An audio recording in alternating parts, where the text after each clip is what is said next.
सलाम दोस्तों। आज की वीडियो में हम बात करेंगे एक ऐसे त्यौहार के बारे में जो पूरी दुनिया में बड़े ही जोशो खरोश से साल के आखिर में मनाया जाता है। ये त्यौहार ख़ास तौर पे क्रिश्चियंस के द्वारा मनाया जाता है, जिसे हम क्रिसमस के नाम से जानते हैं।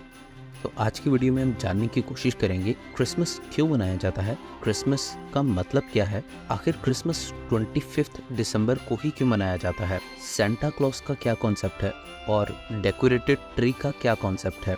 इन सभी बातों को गहराई से समझने की कोशिश करते हैं आज की इस वीडियो में।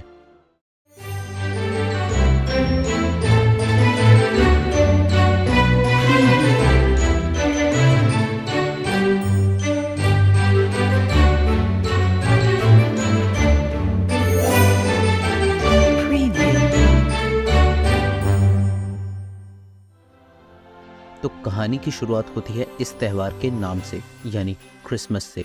क्रिसमस दो लफ्ज़ों को मिलकर एक लफ्ज़ बनाया गया है, यानी दो लफ्ज़ों के मिलने से एक लफ्ज़ बना है, यानी क्राइस्ट और मैस, जिसमें क्राइस्ट का मतलब है जीसस क्राइस्ट और मैस का मतलब है हजूम, इज्तमा, यानी एक जगह पर ज़्यादा लोगों का इकट्ठा होना। तो इसका कलेक्टिवली मतलब ये बनता है कि जीसस क्राइस्ट के लिए एक जगह पर लोगों का इकट्ठा होना, जिसका मतलब क्रिश्चियंस कम्युनिटी के लिए ये है कि वो जीसस क्राइस्ट की पैदाइश के दिन को मनाने के लिए एक साथ इकट्ठे होते हैं और उस दिन को उन्होंने क्रिसमस का नाम दिया है। अगर तारीख के पन्नों को पलट कर देखा जाए दोस्तों, तो हिस्ट्री में हमें बाइबल मुकद्दस में कहीं भी क्रिसमस का लफ्ज़ देखने को नहीं मिलता। क्रिसमस का लफ्ज़ 4वीं सदी के बाद से इस्तेमाल होना शुरू हुआ है और इस लफ्ज़ को एक मतलब के साथ जोड़ा जाता है, यानी पैदाइश का दिन, यीशु अल मसीह का पैदाइश का दिन। और बहुत से ममालिक में बिलखसूस जहाँ पर उर्दू बोली जाती है, जैसे इंडिया, पाकिस्तान और बांग्लादेश, उन मुल्कों में क्रिसमस को बड़े दिन के तौर पर मनाया जाता है, यानी उस दिन को बड़ा दिन कंसिडर किया जाता है जिस दिन यीशु अल मसीह पैदा हुए, यानी जीसस क्राइस्ट पैदा हुए। दोस्तों, माना जाता है कि 3री सदी के हिस्टोरियंस का कहना था कि दुनिया की तख्लीक 23 मार्च को हुई थी। अब देखा जाए दोस्तों, तो मसीहियों के लिए यानी क्रिश्चियंस के लिए जीसस क्राइस्ट का मौजज़ाना तौर पर पैदा होना, यानी बिन बाप के पैदा होना, बहुत बड़े मौजज़े की अहमियत रखता है। और इसी मुनासबत से ईसाइयों का मानना था कि उनकी विलादत का दिन भी, यानी उनकी पैदाइश का दिन भी 23 मार्च होना चाहिए। लेकिन बात सिर्फ यहीं ख़त्म नहीं होती दोस्तों।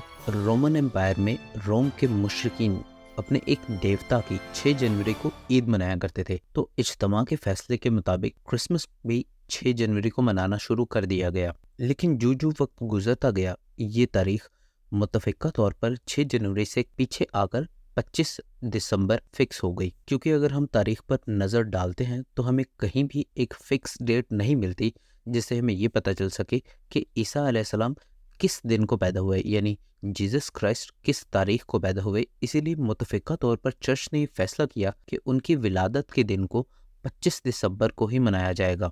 हालांकि उस वक्त यरूशलेम में इस मामले को लेकर काफ़ी ज़्यादा प्रोटेस्ट भी हुए और बहुत से लोगों ने इस बात पर एतराज़ भी उठाया कि विलादत मसीह का दिन 6 जनवरी को ही मनाया जाएगा, ना कि 25 दिसंबर को मनाया जाएगा। लेकिन इज्तिमा के फैसले पर बिलाखिर यही फैसला हुआ कि क्रिसमस 25 दिसंबर को मनाया जाएगा। अब सवाल ये आता है कि क्रिसमस मनाया कैसे जाए। तो दोस्तों, इसके लिए कोई भी एक फिक्स पैरामीटर नहीं है कि क्रिसमस इस तरह से मनाया जाएगा। मुख्तलिफ मुल्कों के बाशिंदे अपनी सकाफत और रिवाजों और रस्मों के मुताबिक क्रिसमस को अपने तरीके से, अपने तौर पर, खुशी के तौर पर मनाते हैं।